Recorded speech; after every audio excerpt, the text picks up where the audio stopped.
ಎಲ್ಲಾ ಹಾನಿಯಿಂದ ಕೂದಲನ್ನು ರಕ್ಷಿಸುತ್ತೆ. ಬರೀ Amrut noni reach root premium hair oil. ಇದೊಂದು ರಾಕ್ಷಸಿ ಕೃತ್ಯ ಇದು ಇನ್ನು ಖಂಡಿಸ್ತಾ ಇದ್ದೇನೆ.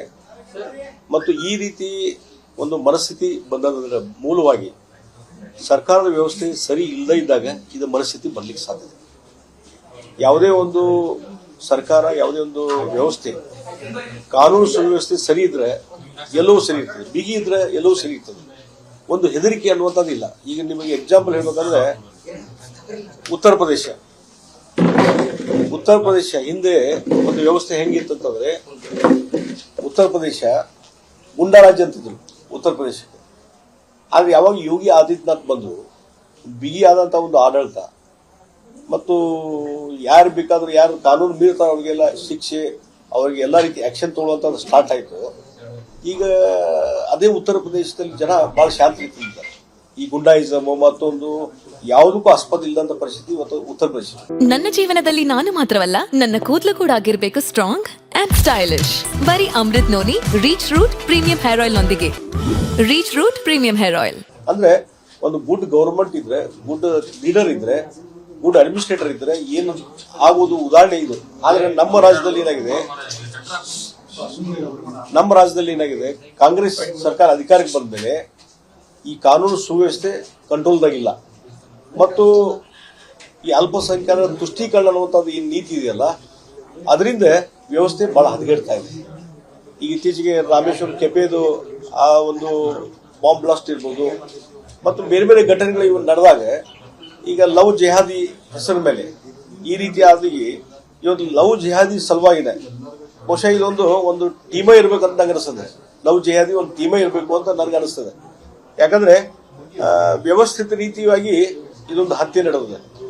ನಾನು ಇತ್ತೀಚೆಗೆ ಒಂದು ದಿಲ್ಲಿದು ಘಟನೆ ನೋಡಿದೆ. ದಿಲ್ಲಿದು ಇಲ್ಲಿ ಕುತ್ತಿಗೆಗೆ ಚಾಕು ಹಾಕಿದ್ದಾರೆ ಅಲ್ಲಿ ಆ ಹುಡುಗಿಗೆ. ಅದೇ ರೀತಿಯಾದ ಪುನರಾವರ್ತನೆ ಇಲ್ಲಿ ಆಗಿದೆ ಅಂದ್ರೆ ಬಹುಶಃ ಇದೊಂದು ಎಲ್ಲೇ ಒಂದು ಕಡೆ ಟ್ರೈನಿಂಗ್ ಸೆಂಟರ್ ಇರಬೇಕು ಅಂತ ಅನಿಸುತ್ತೆ. ಲವ್ ಜಿಹಾದು, ಅದರ ಮೇಲೆ ಮತಾಂತರ, ಇವೆಲ್ಲ ಹಿನ್ನೆಲೆಯಿಂದ ಇವೆಲ್ಲ ಆಗ್ತಾ ಇದಾವೆ ಅನ್ನೋಂಥದ್ದು ಅನಿಸ್ತಾ ಇದೆ. ಅದಕ್ಕಾಗಿ ಇದನ್ನ ಅಮೂಲಾಗ್ರವಾದಂತಹ ತನಿಖೆ ಆಗಬೇಕಿದು. ಮತ್ತು ಎಲ್ಲಿವರೆಗೆ ರೆಗ್ಯುಲರ್ ಪೊಲೀಸ್ ಇನ್ವೆಸ್ಟಿಗೇಷನ್ ಮತ್ತೊಂದು ಬಿಟ್ಟು ಸಿಒಡಿ ವಿಶೇಷವಾದಂತಹ ತನಿಖಾ ದಳದ ಸಿಒಡಿ ಆಗಲಿ ಎಲ್ಲಿಂದ ಆಗ್ಬೇಕು. ಇಲ್ಲದ್ರೆ ಏನಾಗ್ತದೆ, ಇದು ಸುಮ್ಮನೆ ಕಣ್ಣುರಿಸುವಂತ ತಂತ್ರ. ನನಗೆ ಅವ್ರ ಪೇರೆಂಟ್ಸ್ ಅವ್ರ ಕಡೆಯಿಂದ ಮಾಹಿತಿ ತಗೊಂಡಿದ್ದ ಪ್ರಕಾರ ಮತ್ತು ಕೆಲವು ಸಾರ್ವಜನಿಕರು ಹೇಳಿದ್ರು, ಈಗ ಅವನ್ನ ಅರೆಸ್ಟ್ ಮಾಡಿದಾರೆ, ಏನು ಇನ್ವೆಸ್ಟಿಗೇಷನ್ ಮಾಡ್ಯಾರ, ಅವ್ನ ಬಾಯಿಂದ ಏನಾದ್ರು ಬಿಡಿಸುವಂತದ್ದಾಗಿದೆ.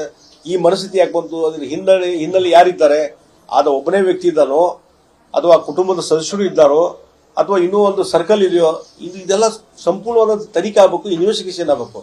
ಅದು ಯಾವುದೂ ಬರದಾದ್ರೆ ಮತ್ತು ಹಾನೆಸ್ಟ್ ಆಗಿ ಪ್ರಾಮಾಣಿಕದಂತ ಅಧಿಕಾರಿಗಳಿಂದ ಇನ್ವೆಸ್ಟಿಗೇಷನ್ ಆಗಬೇಕು.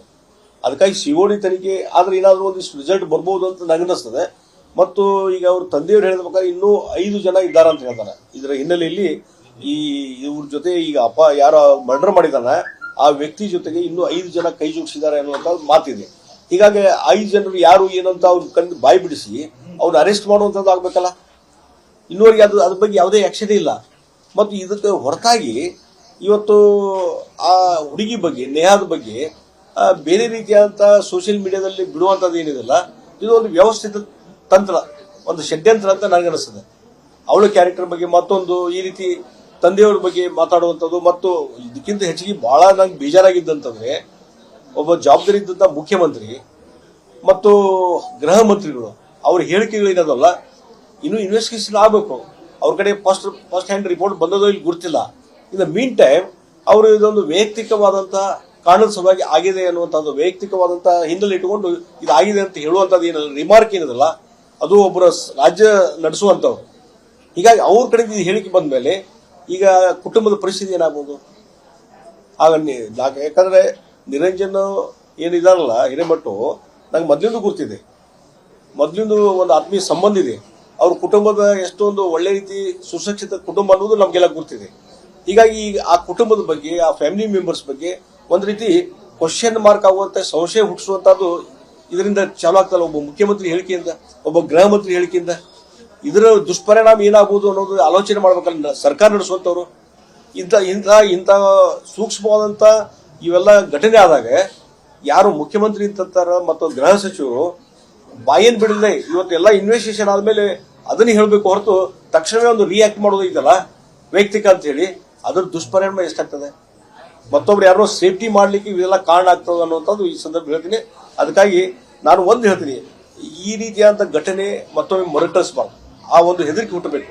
ಆ ರೀತಿ ಇವತ್ತು ಕಠಿಣವಾದಂಥ ಕಾನೂನು ಕ್ರಮ ಕೈಗೊಳ್ಳಬೇಕು ಮತ್ತು ಆದಷ್ಟು ಶೀಘ್ರವಾದಂಥ ಇನ್ವೆಸ್ಟಿಗೇಷನ್ ಆಗಿ ಯಾರು ಇನ್ನೂ ತಪ್ಪಿಸ್ತಾರಲ್ಲ ಅವ್ರನ್ನು ಅರೆಸ್ಟ್ ಮಾಡಿ ಅವ್ರ ಮೇಲೆ ಕಾನೂನು ಕ್ರಮ ಕೈಗೊಳ್ಬೇಕಾಗ್ತದೆ. ಇಲ್ಲದಿದ್ರೆ ಇದೇನಾಗ್ತದೆ, ಇದೇನು ಮುಚ್ಚಿ ಹೋಗುವಂತದ್ದು ರೀತಿಯಲ್ಲಿ ಅವರು ಪೊಲೀಸರು ಮತ್ತು ಸರ್ಕಾರ ನಡ್ಕೊಳ್ಳುವಂತದ್ದಾಗ್ತದೆ. ಅವ್ರ ಹೇಳಿಕೆಗಳು ನೋಡಿದ್ರೆ ಅದೇ ರೀತಿ ಆ ಹೆಜ್ಜೆಗೆ ಹೋಗ್ತಾ ಇದ್ದಾರೆ ಅಂತ ನನಗೆ ಅನಿಸ್ತಾ ಇದೆ. ಇಂಥದ್ದೆಲ್ಲ ಆಗಬಾರ್ದು, ಇದು ಪ್ರಾಮಾಣಿಕವಾಗಿ ತನಿಖೆ ಆಗಬೇಕು ಅನ್ನುವಂಥದ್ದು ಹೇಳ್ತೀನಿ. ಮತ್ತು ಇನ್ನೊಂದು, ಇವತ್ತು ಮುಖ್ಯಮಂತ್ರಿ ಇದ್ದದ್ದು, ನಾನು ಕಾಂಗ್ರೆಸ್ ಕೌನ್ಸಿಲರ್ ಅಂತ ಹೇಳ್ತಾ ಇಲ್ಲ, ಒಬ್ಬ ಈ ಭಾಗದ ಒಬ್ಬ ನಾಗರಿಕ, ಪ್ರಮುಖ ನಾಗರಿಕ ಕೌನ್ಸಿಲರ್ ಇದ್ದಾರೆ. ಅವ್ರ ಮಗಳು ಹತ್ಯೆ ಆಗಿದೆ ಮತ್ತು ಹತ್ಯೆ ಆದಾಗ ಇಡೀ ರಾಜ್ಯದಲ್ಲಿ ಇದ್ರ ಬಗ್ಗೆ ಚರ್ಚೆ ಆಗ್ತಾ ಇದೆ. ಮತ್ತು ಬಹಳಷ್ಟು ಈಗ ನಮ್ಮಂತ ಲೀಡರ್ಸು ಮತ್ತೊಬ್ರು ಇಲ್ಲಿ ಈ ಭಾಗದವ್ರು ನಾವೆಲ್ಲ ಬಂದು ಹೋಗಿವಿ ಜನಪ್ರತಿನಿಧಿಗಳು. ಆದ್ರೆ ಮುಖ್ಯಮಂತ್ರಿ ಟೈಮ್ ಇಲ್ಲ ಅಂತ ಕೇಳ್ತಿದ್ದೆ ನಾನು. ಮುಖ್ಯಮಂತ್ರಿ ಟೈಮ್ ಐತೋ ಇಲ್ಲ, ಇಲ್ಲಿ ಬಂದು ಒಂದು ವಿಸಿಟ್ ಮಾಡಿ ಒಂದು ಸಮಾಧಾನ ಮಾಡಿ ಹೇಳಲಿಕ್ಕೂ ಅವ್ರಿಗೆ ಪುರ್ಸತ್ತಿಲ್ಲ. ಇಲ್ಲಿ ಬಂದು ಇಲ್ಲಿ ಅಭಿಪ್ರಾಯ ತಗೊಳ್ಳಿ ಎಲ್ಲ ತಗೊಳ್ಳಿಲ್ಲ. ಅವ್ರ ಪೇರೆಂಟ್ಸ್ ಮನಸ್ಸಿಗೆ ತಿಳ್ಕೊಳ್ಳಿಲ್ಲ. ಅದು ತಿಳ್ಕೊಂಡ್ರೆ ಈಗ ಒನ್ ಸೈಡ್ ನೀವು ಯಾವ ರೀತಿ ನೀವು ಮುಖ್ಯಮಂತ್ರಿ ಮತ್ತು ಇದ್ದಂಥವ್ರು ಮಂತ್ರಿಗಳು ಹೆಂಗ್ ಸ್ಟೇಟ್ಮೆಂಟ್ ಕೊಡ್ತೀರಿ ಅಂದ್ರೆ ಅಧಿಕಾರಿಗಳು ಏನ್ ಕೊಡ್ತಾರ ಅದೇ ಕರೆ. ನಾನು ಮುಖ್ಯಮಂತ್ರಿ ಕೆಲಸ ಮಾಡೀನಿ, ಹಲವಾರು ಇಲಾಖೆಯ ಕೆಲಸ ಮಾಡೀನಿ. ನಮ್ಮ ಅಧಿಕಾರಿಗಳು ಫೀಡ್ಬ್ಯಾಕ್ ಏನ್ ಕೊಡ್ತಾರೆ ನನಗೆ ಗೊತ್ತಿದೆ. ಅದನ್ನು ಹೊರತುಪಡಿಸಿ ಮತ್ತು ಬೇರೆ ಕಡೆ ಮಾಹಿತಿಗಳು ಇರ್ತಾವೆ, ಪೆರಲಲ್ ಆದಂತ ಮಾಹಿತಿಗಳು ಇರ್ತಾವ ಅಂತ ತಿಳ್ಕೊಳ್ಳುವಂಥದ್ದು ನಿಮ್ಗೆ ಸಮಾಧಾನ ಇಲ್ಲ ಅಂತಂದ್ರೆ, ವ್ಯವಧಾನ ಇಲ್ಲ ಅಂತಂದ್ರೆ, ಅದಕ್ಕಾಗಿ ತಕ್ಷಣ ಮುಖ್ಯಮಂತ್ರಿ ಇವತ್ತು ಇಡೀ ರಾಜ್ಯದಲ್ಲಿ ಚರ್ಚೆ ಆಗ್ತಾ ಇದೆ, ಮಾಧ್ಯಮದಲ್ಲಿ ಚರ್ಚೆ ಆಗ್ತಾ ಇದೆ. ಈಗ ಮುಖ್ಯಮಂತ್ರಿ ಬಂದು ಇಲ್ಲಿ ಕೇಳ್ಕೊಂಡು ಸಾಂತ್ವನ ಹೇಳಿ ಆ ಪೇರೆಂಟ್ಸ್ ಕೂಡ ಮಾತಾಡಿದ್ರೆ ಒಂದು ವಾತಾವರಣ ಬದಲಾಕಿತ್ತು. ಅದಕ್ಕೆ ತಯಾರಿಲ್ಲ ಅಂತಂದ್ರೆ ನಿಮ್ದು ಏನು ತುಷ್ಟೀಕರಣ ನೀತಿ ಇದೆಯಲ್ಲ ಇದಕ್ಕೆ ಜೋತ್ ಬಿದ್ದಿರಿ ನೀವು. ಇದು ಬಹಳ ದಿವಸ ನಡೆಯುವುದಿಲ್ಲ. ಈಗಾಗಲೇ ಸಮಾಜ ಎಚ್ಚರಾಗಿದೆ, ಇದರಿಂದ ಕಾನ್ಸಿಕ್ವೆನ್ಸು ನೀವು ಅನುಭವಿಸ್ತೀರಿ. ಅದಕ್ಕಾಗಿ ಇವತ್ತು ನಾನು ರಾಜ್ಯದ ಮುಖ್ಯಮಂತ್ರಿಗಳಿಗೆ ಮತ್ತು ಉಪಮುಖ್ಯಮಂತ್ರಿಗೆ ಹೇಳ್ತಾ ಇದ್ದೇನೆ, ಇವತ್ತು ಇದ್ರ ಬಗ್ಗೆ ಕಠಿಣವಾದಂತಹ ಕ್ರಮ ಕೈಗೊಳ್ಳಬೇಕು, ಇನ್ವೆಸ್ಟಿಗೇಷನ್ ತೀವ್ರಗತಿ ಆಗಬೇಕು ಅನ್ನುವಂಥ ಒತ್ತಾಯವನ್ನ ಮಾಡ್ತಾರೆ.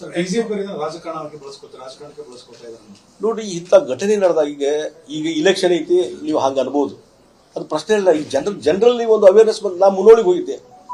ಮುನ್ನೋಳಿಗೆ ಹೋದಾಗ ಅಲ್ಲಿ ಬಿಜೆಪಿಯವರು ಮತ್ತೊಂದು ಪ್ರಶ್ನೆ ಇಲ್ಲ, ಎಲ್ಲಾ ಪಾರ್ಟಿಯವರು ಅಲ್ಲಿ ಕೂಡಿ ಇಡೀ ಮುನ್ನೋಳಿ, ಯಾಕಂದ್ರೆ ಆ ಮರ್ಡರ್ ಮಾಡಿದವ ಆ ಊರಿನವ ಮುನ್ನೋಳಿಯವ, ನಮ್ಮ ಮುನ್ನೋಳಿಗೆ ಕೆಟ್ಟ ಹೆಸರು ಬಂದದೆ ಅನ್ನುವಂತ ಒಂದು ಬೀಜದಿಂದ 3 ದಿವಸ ಅವರು ಶೋಕಾಚರಣೆ ಮಾಡ್ತಾ ಇದ್ದಾರೆ. ಇಡೀ ಊರೇ ಶೋಕಾಚರಣೆ ಮಾಡಿ ಅಂಗಡಿ ಮುಕ್ಕಡ್ಡು ವ್ಯಾಪಾರ ಎಲ್ಲವೂ ಬಂದಿಟ್ಟು 3 ದಿವಸ. ಈಗ ನಿನ್ನೆ ಫುಲ್ ಬಂದಿತ್ತು, ಇವತ್ತು ಬಂದಿದೆ, ಅಲ್ಲಿ ಹೋಗಿ ಬಂದೆ ನಾನು, ಈಗ ನಾಳಿನೂ ಬಂದಿದೆ. ಅಂದ್ರೆ ಈ ರೀತಿ ಸ್ವಯಂ ಪ್ರೇರಿತವಾಗಿ ಇವತ್ತು ನಿರ್ಧಾರಕ್ಕೆ ಬರ್ತಾರಂದ್ರೆ ಇದು ಯಾವುದೇ ಒಂದು ಪಕ್ಷ ಮತ್ತೊಂದು ಇದಕ್ಕೆ ಸಂಬಂಧನೇ ಇಲ್ಲ. ಹೀಗಾಗಿ ಜನರಲ್ಲಿ ಒಂದು ಬಹಳ ಒಂದು ಭಯದ ಒಂದು ವಾತಾವರಣ ನಿರ್ಮಾಣ ಆಗಿದೆ. ಈ ರೀತಿ ಭಯದ ವಾತಾವರಣದಲ್ಲಿ ಜನ ಬದುಕೋದಾದ್ರೆ ಸರ್ಕಾರದ ಮೇಲೆ ನಂಬಿಕೆ ಹೋಗ್ತದೆ, ಸರ್ಕಾರ ಅಸ್ತಿತ್ವದ ಮೇಲೆ ನಂಬಿಕೆ ಹೋಗ್ತದೆ. ಅದಕ್ಕಾಗಿ ಇದರಲ್ಲಿ ಯಾವುದೇ ರಾಜಕಾರಣ ಮತ್ತೊಂದು ಯಾವುದು ತರೋದು ಬೇಡ. ಇವತ್ತು ಇಂಪಾರ್ಷಿಯಲ್ ತನಿಖೆ ಆಗಬೇಕಂತ ಒತ್ತಾಯ ಮಾಡ್ತಾರೆ. ಅನುಕ್ಷಣದ ಸುದ್ದಿಗಳಿಗಾಗಿ ವಿಸ್ತಾರ ನ್ಯೂಸ್ ಯೂಟ್ಯೂಬ್ ಚಾನೆಲ್ ಸಬ್ಸ್ಕ್ರೈಬ್ ಮಾಡಿ. ಹೊಸ ಸುದ್ದಿಗಳ ನೋಟಿಫಿಕೇಶನ್ಗಾಗಿ ಬೆಲ್ ಐಕಾನ್ ಕ್ಲಿಕ್ ಮಾಡಿ. ಲೇಟೆಸ್ಟ್ ಅಪ್ಡೇಟ್ಸ್ಗಾಗಿ www.vistaranews.com ವೆಬ್ಸೈಟ್ಗೆ ವಿಸಿಟ್ ಮಾಡಿ. ಅಂಗೈಯಲ್ಲೇ ಜಗತ್ತಿನ ಸುದ್ದಿ ತಿಳಿಯಲು ವಿಸ್ತಾರ ನ್ಯೂಸ್ ಕನ್ನಡ ಆಪ್ ಡೌನ್ಲೋಡ್ ಮಾಡಿ.